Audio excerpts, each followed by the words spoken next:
12वीं के इतिहास की पुस्तक की चौथा चैप्टर है प्राचीन धर्मों का इतिहास। इसमें हम बात कर रहे थे बौद्ध धर्म और जैन धर्मों की। अभी हम बात करेंगे स्तूपों की। स्तूप क्या है?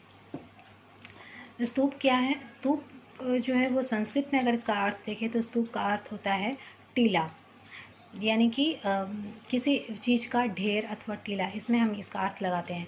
तो बौद्ध धर्म में स्तूप क्या है? बौद्ध धर्म में महात्मा बुद्ध के या फिर जो भी तीर्थंकर हैं उनके मृत्यु के बाद उनके अस्थियों को विभिन्न भागों में बांटकर उनके अस्थियों को किसी स्थान पर दफनाना और वहाँ पर टीले की जैसी आकृति का बनाना, ये कहलाता है स्तूप।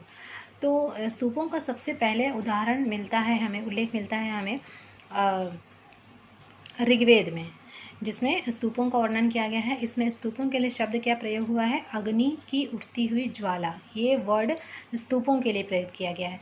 और इस बात का हमें एक और प्रमाण मिलता है महापरिनिब्बन सूत्र में, जिसमें बुद्ध के एक शिष्य थे उपाली, वो बुद्ध से प्रश्न करते हैं कि अगर तथागत की मृत्यु हो जाए तो उनका हमें क्या करना चाहिए। तो उसमें बुद्ध उन्हें कहते हैं कि तथागत की मृत्यु के बाद उनके शरीर के अवशेषों को टीला बना देना चाहिए और जहाँ वहाँ पर एक समाधि जैसी बना देनी चाहिए। वहाँ पे जितने भी लोग जाएंगे, जब तक वो टीला या समाधि रहेगी तब तक वहाँ जाने वाले लोगों को आशीष मिलता रहेगा। तो जब बुद्ध की मृत्यु हो गई तो उनकी मृत्यु के बाद उनके अस्थि पंजरों को 8 भागों में बांटकर 8 अलग अलग स्थानों पर स्तूपों का निर्माण किया गया। अशोक की हम बात करें तो अशोक के बारे में ऐसा कहा जाता है कि अशोक ने लगभग 84,000 स्तूपों का निर्माण करवाया, जो कि अलग अलग स्थानों पे हैं। अब हम बात करेंगे स्तूपों के प्रकार। तो स्तूप जो है वो 4 प्रकार के होते हैं। पहला प्रकार का जो स्तूप है वो है शारीरिक, मतलब इसमें शरीर के अंगों का यानी अस्थियों का, जैसे उनके दांत, उनके नाखून, उनके केश, बाल जो हैं उनको अलग अलग स्थानों पर ज़मीन में दफनाकर उस स्थान पर स्मारक या समाधि बना दिया जाए तो वो जो स्तूप हैं, इस प्रकार के जो स्तूप बनते हैं वो शारीरिक स्तूप कहलाते हैं। उसके बाद है पारिभौतिक स्तूप क्या है? पारिभौतिक स्तूप मतलब बुद्ध ने जिन जिन चीज़ों का इस्तेमाल किया, जैसे उनका भिक्षा पात्र है, उनके चरण पादुका जो कि चप्पल होते हैं और उनके आसन जिस पर वो बैठते थे, उन सभी वस्तुओं को किसी स्थान पर दफनाकर वहाँ स्तूप का निर्माण करा दिया जाए तो वो स्तूप कहलाएगा पारिभौतिक स्तूप। उसके बाद एक स्तूप आता है उद्देशिक स्तूप। ये क्या है? ये है स्तूप भगवान बुद्ध से संबंधित स्थानों, जैसे कहाँ पर उनका जन्म हुआ उस स्थान पर एक स्तूप बनाया गया, कहाँ पर उन्हें निर्वाण की प्राप्ति हुई उस स्थान पर एक स्तूप बनाया गया, फिर उन्होंने कहाँ कहाँ पर यात्राएं की थी उन स्थानों पर स्तूप बनाया गया। तो ऐसे स्थानों पर बने हुए स्तूप कहलाए उद्देशिक स्तूप। उसके बाद है संकल्पित स्तूप। ये बौद्ध तीर्थस्थलों पर श्रद्धालुओं द्वारा निर्मित किए गए स्तूप हैं। अब हम बात करते हैं, ये तो है स्तूपों की बात। अब हम बात करते हैं बौद्ध संप्रदाय की। तो जैसे कि मैंने बताया कि बौद्ध धर्म में महायान, हीनयान और वज्रयान में विभाजित हो गया था। तो हम देखेंगे कि महायान, बौद्धयान और वज्रयान क्या है। तो इसको टेक्स्ट बुक में दिखाती हूँ, ज़्यादा अच्छा रहेगा, आपको नोट्स बनाने में सुविधा होगी।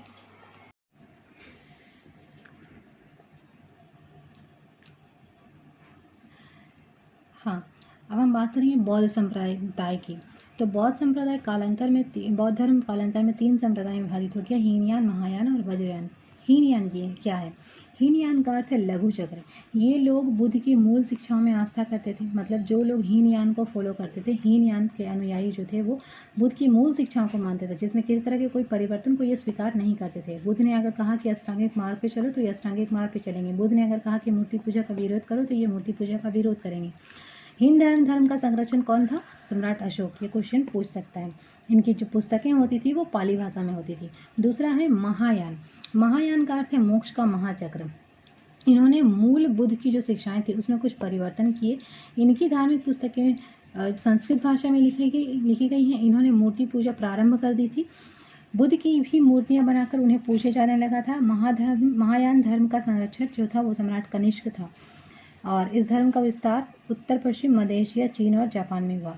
नेक्स्ट है वज्रयान। वज्रयान क्या है? वज्रयान संप्रदाय का उदय 8वीं सदी में बंगाल और बिहार में हुआ।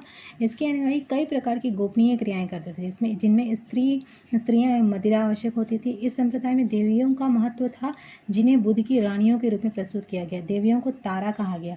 इस संप्रदाय ने विक्रमशिला में एक विशाल विहार का निर्माण करवाया। यह धर्म पंजाब, कश्मीर, सिंध, अफगानिस्तान में फैलाया। इस धर्म की बुराइयों के कारण ही बाद में बौद्ध धर्म का पतन हो गया। उधर दक्षिण भारत में वैदिक धर्म की बुराइयों को भी दूर कर शैव और वैष्णव धर्म अस्तित्व में आया।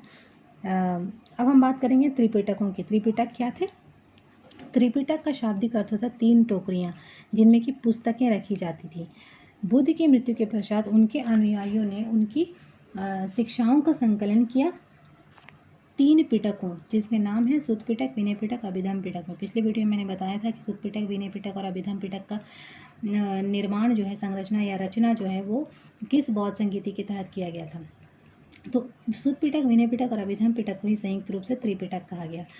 तो सुत्त पिटक में क्या है? सुत्त पिटक में महात्मा बुद्ध के या बुद्ध धर्म के सिद्धांत मिलते हैं। विनय पिटक में बुद्ध धर्म के आचार विचार या नियम मिलते हैं। और अभिधम्म पिटक में क्या है? बुद्ध का दर्शन है। अब हम बात करेंगे सुत्त पिटक की डिटेल में।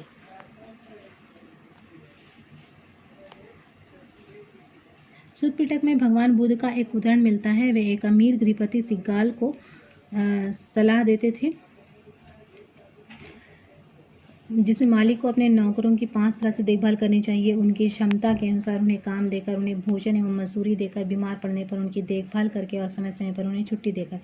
यानी कि सुत्त पिटक में कथन एवं कहानियों के द्वारा आचरण पर जोर दिया गया है। जैसे कि ऊपर ही बताया गया, उसी तरह से यहाँ हम देख रहे हैं कि सुत्त पिटक में आचरण पर जोर दिया गया। विनय पिटक में भी कुछ ऐसे उदाहरण मिलते हैं जिसमें बुद्ध धर्म के जीवन के नियम, आचार विचार और मिलते हैं। इसके बाद हम बात करेंगे चैत्य की। चैत्य क्या है?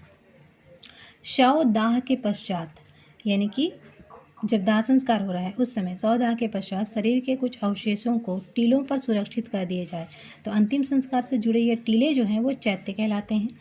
फिर क्या है? चैत्य अनेकाने पायों पर खड़ा एक बड़ा हॉल जैसा होता है या मंदिर, बौद्ध मंदिर भी कहलाता है। तीसरा क्या है? सबसे प्रसिद्ध चैत्य पश्चिमी दक्कन में कार्ले का है। यहाँ से क्वेश्चंस आते हैं। यह लगभग 40 मीटर लंबा और 15 मीटर ऊंचा है।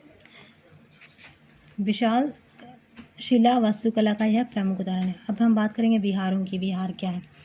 विहार भिक्षु निवास होते थे, मतलब बौद्ध भिक्षु जहाँ पर निवास करते थे उस स्थान को विहार कहा गया। विहार में एक केंद्रीय शाला होती थी जिसके सामने के बरामदे की ओर एक द्वार होता था। खुदाई में प्रायः विहार चैत्यों के पास मिले हैं। विहारों का उपयोग वर्षा काल में भिक्षुओं के निवास के लिए किया जाता था। तो आज की वीडियो में हम लोग इतना ही रखेंगे।